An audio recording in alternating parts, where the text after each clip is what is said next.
Chip fab capacity is absolutely maxed out, and that has been quite the benefit to Taiwan Semiconductor Manufacturing, TSMC. But there are some new risks emerging that we should break down. Let's take a look at our supply chain chart, which you can find over on Semi Insider at chipstockinvestor.com. Casey, we've been busy the last few months. We've written quite a bit about these companies and their relationship, which we'll get into here in just a moment. As you said, though, the big beneficiary of chip fab capacity being maxed out is TSMC. The CPU shortage is going to have some benefit for companies like Intel as well, as it will Nvidia, who debuted a new CPU and is now getting ready to sell entire racks of just CPUs that will be manufactured by none other than TSMC. We have a lot more information about all of these subjects over on chipstockinvestor.com with our semi-insider subscription. Make sure you check it out. We'll link it in the description below. Before we talk about competition risk, let's talk about supply chain risk for Taiwan Semiconductor Manufacturing. This has been coming up in a lot of videos in the news lately regarding the Iran war, the lack of helium and liquid natural gas, amongst many other supplies. What does TSMC have to say about that?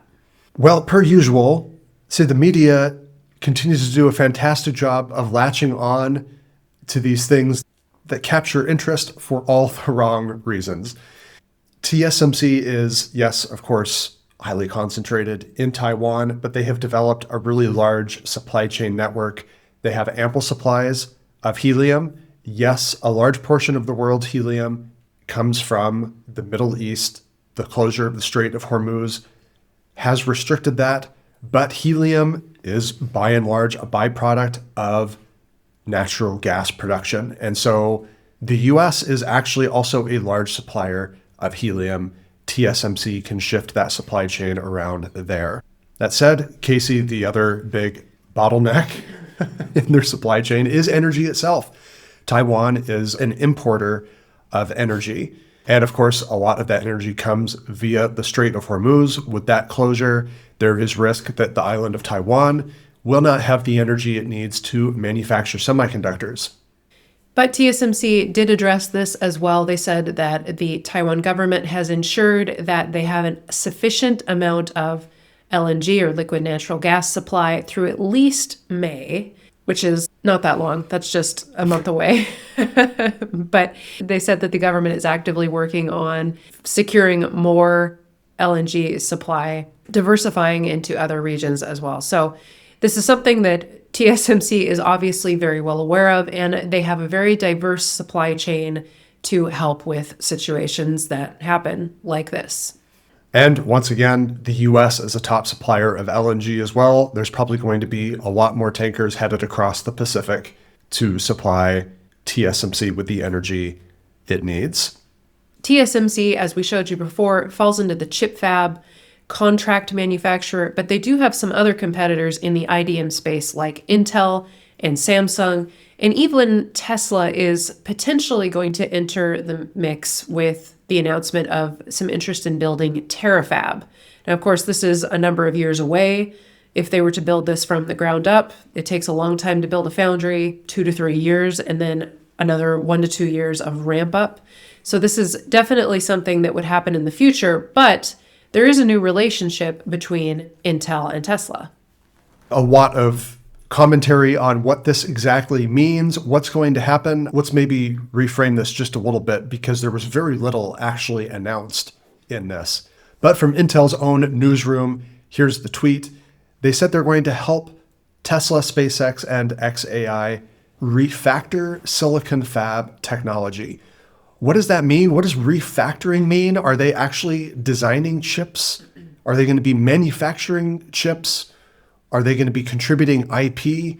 Probably what this means, refactoring, is when you're taking existing semiconductor design technology and working out some of the old technical debt that is involved. We talked about this a bit when we discussed ARM's new CPU a couple weeks ago, and ARM calls this out all the time with Intel. The x86 architecture, because it's many decades old, has a lot of technical debt that drags down performance. So Intel is going to be helping its already existing customer, Tesla, SpaceX, and xAI, work out some of that technical debt. So at this very early stage, the relationship seems minimal. And I think the more interesting thing for us here is thinking about the possibility of Intel Foundry getting acquired by the Elon Musk's consortium. I think that's a real possibility to think about. And this is what we've been saying for years needs to happen. Intel Foundry needs to be either spun out or someone needs to get the funding together to just acquire it outright. After the SpaceX IPO this summer, I think SpaceX would probably have the capital to go out and be able to do this in partnership with perhaps Tesla and xAI. But it is really important to remember that currently, both Intel and Tesla are in fact customers of Taiwan Semiconductor. This comment from CEO C.C. Wei mentioned that he views Intel as a formidable competitor, but it does take time to ramp up manufacturing to meet customers' needs. And this has been one of the issues that Intel has had in these recent years, is getting their foundry up and running to the point that is needed by customers. But that being said, there is an absolute bonkers amount of capacity needed right now for these AI chips. So Intel is going to probably benefit a little bit from that spillover. But TSMC working very hard to continue to keep their customers, get more customers, and meet the capacity needs of all of these customers that they have, including Intel and TSMC. But where does Samsung fit into all of this, Nick? Yeah, let's round this out with one last comment here. So back in December and January, when we were first writing about NVIDIA's acqui-hire of Groq, and now just a few months later at NVIDIA GTC, NVIDIA announced the LPX system. They used the IP from Groq to help design that. But the original Groq LPU was actually handled by Samsung's foundry business. So could NVIDIA move that chip as it starts to ramp up capacity over to TSMC? Or did NVIDIA, in addition to buying its way into more AI inference sales in the future, also happen upon some supply chain diversification of its own? We'll have to see. This conversation is going to continue in a write-up over on Semi Insider. We'll go over all of TSMC's quarterly earnings report, but we'll just leave you with this slide right here regarding the Q2 2026 guidance for TSMC, which implies a 30% year-over-year growth at the midpoint. Not bad at all. 39 to 40 billion in quarterly revenue. Mind you, at a gross profit margin of perhaps 67%, 67.5%.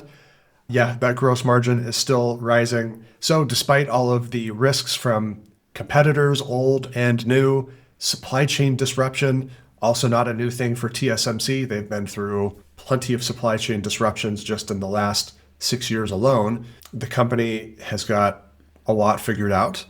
It seems like they know what they're doing over there. Yeah, maybe they know a few things. Catch us over on Semi Insider, chipstockinvestor.com. And before you leave, check out this video that we did on the CPU bottleneck that's happening right now. Check it out right now, and we'll see you again soon at Chipstock Investor.